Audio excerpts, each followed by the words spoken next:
Good. So what are some problems that you have experienced in the past at the different levels? Let's start off at project coordinator. So, I was never a project coordinator. Okay, well let's start So off let's forget about the specific level Okay. for now, then we can come back to it.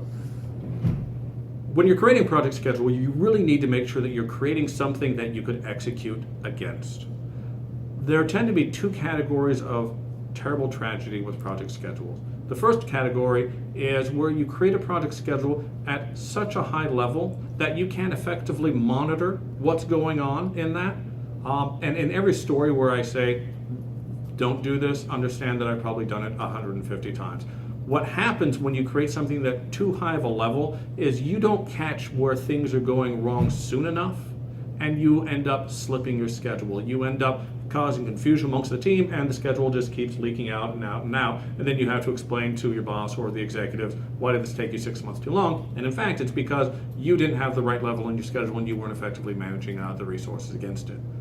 A secondary problem is once you've experienced the pain of creating too small of a schedule, you almost immediately go into creating a very, very insanely detailed schedule, which I've done before on large projects, which means that I put every possible task that I could imagine in the schedule. What happens with that is you end up with a 1,500 line schedule that you are never ever going to manage to. And you look at it every day and you get overwhelmed because you don't have a good practice in place to gather all this information, and you know that you are asking information at a detail level that really does not allow you to see the big picture of what's going on. Now, on the bright side, the consequence of that is pretty much the same as the other one. Your project is going to take too long because you're asking the wrong questions, you're monitoring at the right level. People are going to resent you because you're getting into their business by asking all these detailed questions. So you will end up with burnt out relationships and a project that probably took too long because you were just overwhelmed and never really effectively managed it. So All of which I've done. So in either of those situations, how would you resolve the situation? So then the question is, if you got too much detail on the schedule or too little detail on the schedule, how do you resolve that? First, you panic because you realize everything has gone terribly wrong. And you try to hide it from your boss and everyone else. Once you've successfully hidden what's gone terribly wrong, then you go back and you just relevel your schedule. And a lot of the times that probably means just starting over with a brand new schedule where you transport the tasks and you put them at a level that is very reasonable to execute from. So if you've had too many tasks, you don't understand what they mean, and you're overwhelmed, then you probably need to get with the lead or the manager in that area and say, okay, well, can we chunk this up in like 5-day chunks, and you could kind of let me know how it goes then. If they're too high level, you do the same thing. But remember, it is totally appropriate to panic, to hide, and to quickly get to letting all that information out. I was just kidding about the hiding stuff. Don't do that. Probably get in trouble if you do that.